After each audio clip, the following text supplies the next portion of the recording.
let's see what happens with our other two contestants. Jeffrey, you're up.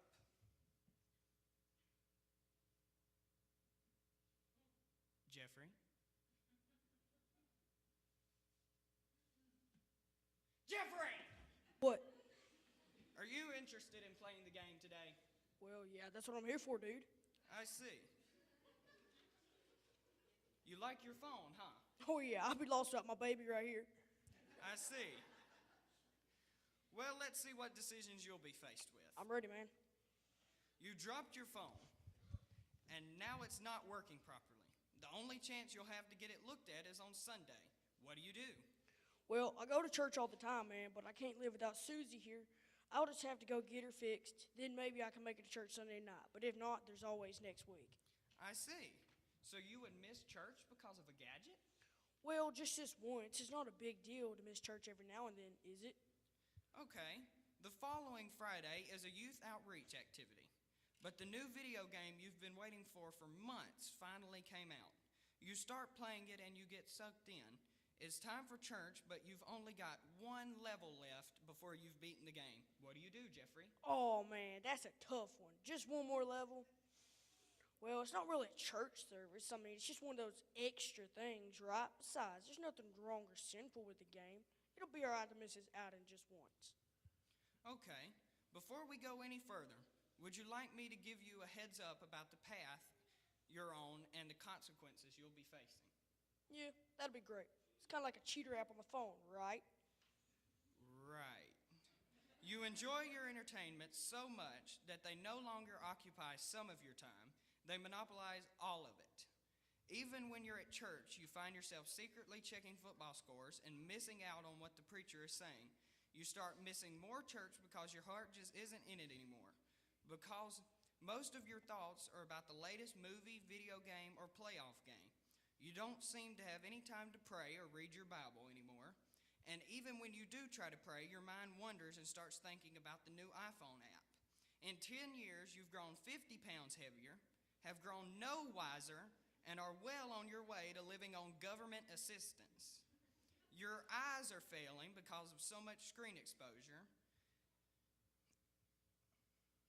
And your life just feels empty and pointless. You've spent so little quality time with real people instead of digital friends that you really don't feel close to anyone anymore.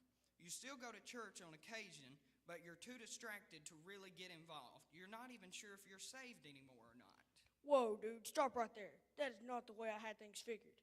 All of that just because of entertainment and hobbies? I don't want any of those consequences. Well, you can always stop and use the lifeline if you think you need help. Hey, yeah, the lifeline. Way better than the cheater app.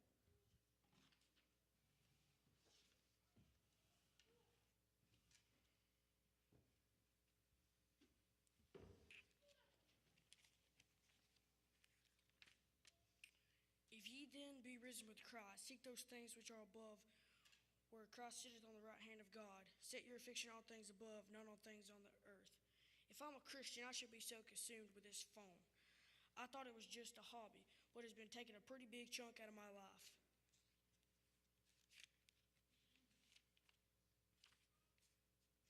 Lay not up yourselves treasures upon earth, where moth and rust doth corrupt, and where thieves break through and steal. But lay yourselves treasures in heaven, where neither moth nor rust corrupt, and where thieves do not break through nor steal. For where your treasure is, there will your heart be also. I never really thought I was treasuring this stuff, but I guess that's the only way to explain it. I'm going to start making some changes right now. I'm going to limit my screen time, TV, phone, computer, all that junk, and start spending more time doing the things that really matter. Reading my Bible and praying for starters. I'm going to make sure I don't miss church again for any emergencies. Thanks, Mr. Host Dude. Thanks a lot. Don't thank me, Jeffrey. Thank the one who provided the lifeline. Right. Thank the Lord for letting me know that I should fill my life with Him, not my phone and stuff. And now it's your turn, Lola. Are you ready to play? Yes, sir, I am. Okay, here we go. A new girl just moved in down the street from you, but she's not a Christian. Well, I know where this is going. I'm going to be nicer to her and try to get to know her a little better. I'll invite her to church and try to talk with her about the Bible. But if she's not interested in God, I'm not going to spend a lot of time with her. Why not? You don't have anybody else to hang out She probably doesn't do anything that bad. You said earlier you get lonely sometimes. Yeah, that's true, but I've been watching the other contestants, and I think I figured out how to play the game. It seems to me that it's dangerous to just do what you feel like doing without consulting the lifeline, and I already know some of what it has to say. You do?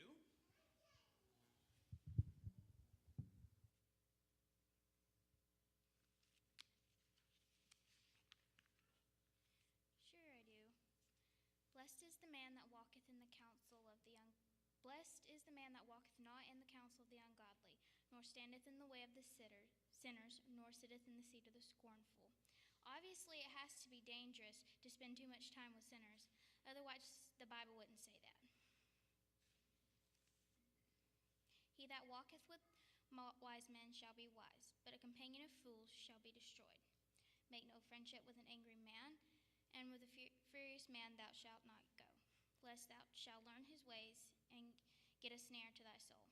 If it's dangerous to hang out with the other people, if it's bad to hang out with people with bad tempers, because I might learn not to control my own temper and fall into the snare of the devil, then it only stands to reason that I can also catch other bad habits or ideas from sinners that one day might influence me to sin.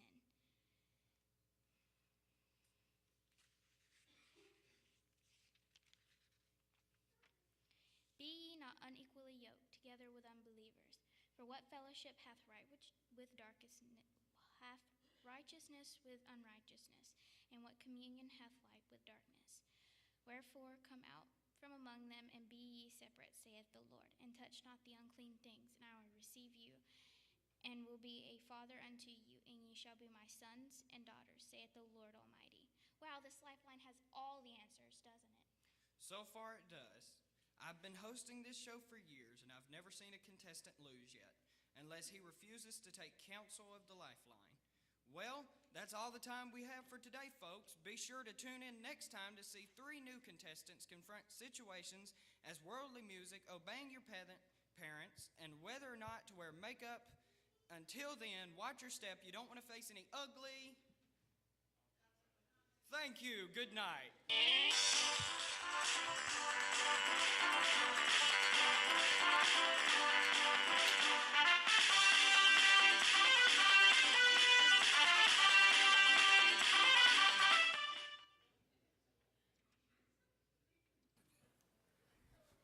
Wow, that was amazing. I had no idea other people struggled with the same things I struggle with. And I certainly had no idea there could be such horrible consequences for things that seem so little. And who knew there was a lifeline that has answers for everything you could face? I wonder where I can get one of those books. I've got an extra one. Come with me and I'll get it for you. Really? Thanks. Now I'll be able to make the right decisions and never have to face the negative consequences of making wrong choices. That's true, but just having the lifeline doesn't really change anything. Even reading it and knowing what it says won't necessarily fix everything. You also have to be willing to do what it says. Well, obviously all those little things can turn into big things later on. I don't want to take any chances with my soul. I want to have a lifeline, read the lifeline, and obey it no matter